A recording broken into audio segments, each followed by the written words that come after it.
Well, it was great to see our guys respond. That was the biggest challenge that we had going forward, coming out of the Memphis game, where I felt like that we didn't respond very well to the two prior weeks of success that we've had, and that's part of learning how to win. That's been the biggest challenge, as I mentioned last week in my press conference. So really challenging these guys last week, challenging our staff. Going out to East Carolina, I've been out there before. It's a tough place to play. We had our work cut out for us. Their back was against the wall, much like Memphis, and that we were going to have to respond. We're going to have to play well, and that's, as a coach, that's all you can ask for, is just your guys just to play just their best. Whatever their best is, that's what we asked. And obviously went out there and played well. Really well offensively. I thought that was the best offensive performance that we've had to this point this year. And as far as execution, after the first series, it really was. It really opened up, and really proud of the way we responded offensively. I did not think that we played as well early on defensively, especially the first half, but we made key stops, and we created turnovers, which is something we haven't done the week before. We created 5 turnovers, and obviously Horace's 2 pick sixes were huge. I thought the play of the game was a second pick six right after halftime, to where we let them, they drive down and score right before half, and then get the ball back to start second half, and was heading down again, and we made what I thought was a key moment of the ball game. So glad to see our guys respond. We got a huge task at hand coming back into our stadium. Our challenge this week is to redeem ourselves from the last performance that we were in our home stadium. But we've got a huge task ahead of us. Obviously, Willie's done an unbelievable job, and I believe this is his 4th or 5th year in his system. His players believe in it. They're very talented, and offensively are just extremely explosive. They got weapons all over the field. He's done a really good job with it. We got our work cut out for us, but it's about how we respond again, and that's our biggest challenge moving forward. Take questions for Coach Chad Morris, please. Star 1 on your telephone keypad to join the queue. Then the operator will introduce you. And we'll go to Leo Haggerty from It's Sports Magazine. Good morning, Coach. Good morning, Leo. Coach, both offenses are high-point producers. No disrespect to the defenses, but is this a game where you just turn the clock off and the first 1 to 50 wins? I don't know about that. I think you're gonna have defenses that they've got to respond in both sides of the ball, and it's the game of college football nowadays with the different run-pass tags and the dynamics of it are just it's crazy. It's tough to be a defense coordinator nowadays. Coach, why are up-tempo offenses generally so effective in college right now? Well, I think what I mentioned there, a lot of the run-pass tags, and I think they're trying to do a good job of monitoring the offensive lineman down the field and giving the 3-yard rule and whatnot.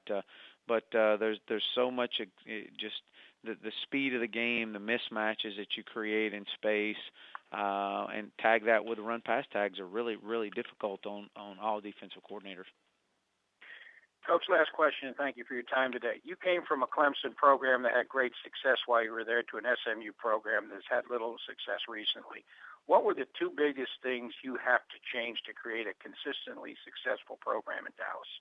Well, I think you got to what we've done, and we've got to establish our culture, and of literally winning one play at a time, one day at a time, and creating a mindset.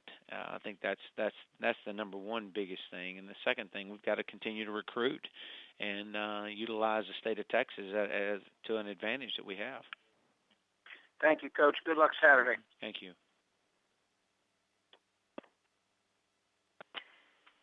Thank you, and we'll go next to Joey Knight from the Tampa Bay Times.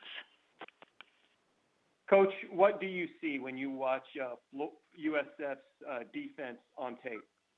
Well, I think definitely you see a lot of speed, a lot of talent, and obviously they've been going against some high-powered offenses. I mean, this is a league full of explosive offensive. You got some great offensive minds in this league.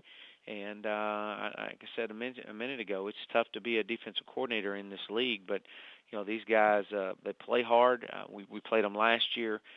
We understand where they are in their program and what Coach Taggart has done. We got great respect for them, and these guys have definitely played a tough schedule this year, and they've responded each week. You have seen some outstanding quarterbacks this season. Obviously, is Quentin Flowers as good as any of them that you've seen? I believe so. There's no question on that. This guy's not only can he throw it, he can run it. He makes really good decisions. Extends plays with his feet when things break down around him. Sometimes that's the worst thing you could do is pressure this guy because that's when he becomes at his best. When he's flushed out of the pocket. So for him to rush as many yards as he rushed for last week and throw for that many, I mean, this guy's definitely comfortable in the system that he's in.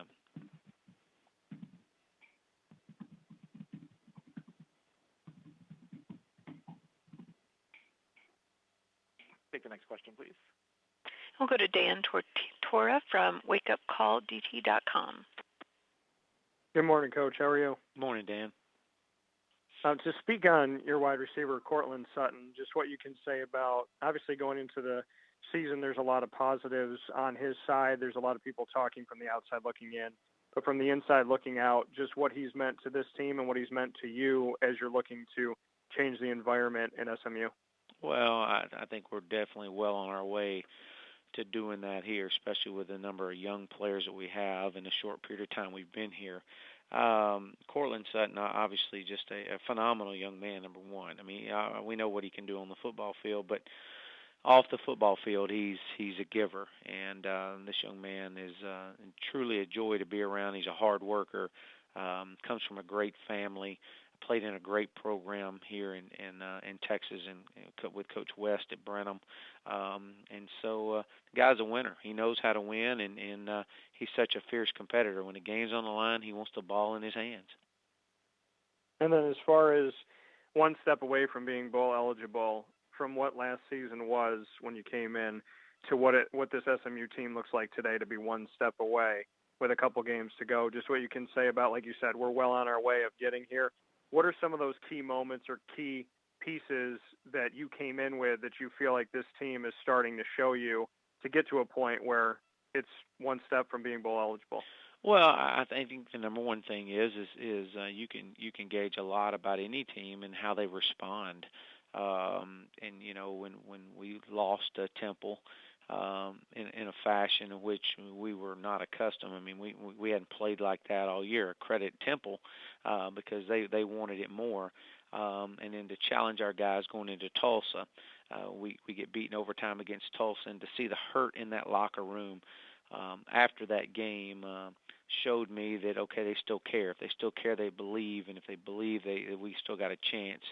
And then take that into the open week, and then we play Houston and play and win that, and come back from 10 down against Tulane. So again, that belief, that confidence and faith and belief that what we've been preaching to them for 23 months, finally they saw some dividends. They saw some results of it. Disappointing, obviously, because when you're so young like we are, learning how to deal with success was something that we struggled with the week of Memphis. And then to have them respond like they did since Memphis to last week, going on the road at East Carolina was huge. So I think the biggest thing is just how our players have responded, through the adverse times and through the good times as well. Thanks, Coach. I appreciate it. Thank you. Time for one more for Coach Morris, please. Thank you. We'll go to Ronnie Woodward from the Greenville Daily Reflector.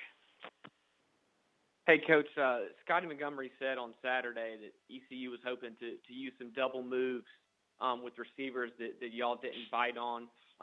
But obviously with Richardson, your secondary did take risk and jump routes at the right time. I'm just curious of your angle on that and when y'all decided to try to bite routes or catching the screen passes and how your secondary kind of made big plays. Well, we've that was nothing that was new to us all year long. We knew. I mean, we played Baylor, which was big on double moves, and so every team has what they call an and go. So they'll a slant and go or a stop and go, but.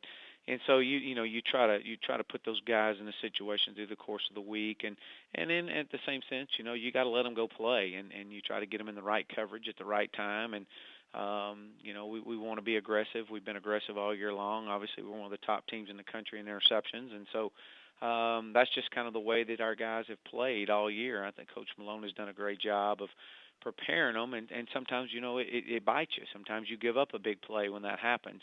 And we were in a great position right before half, but it was a double move right there before half that Zay Jones catches that touchdown right there in the back corner. So guy made a great play on the ball, but there was no, hey, we're going to jump all routes this time. It was a feel, and it was just something we've done all year long.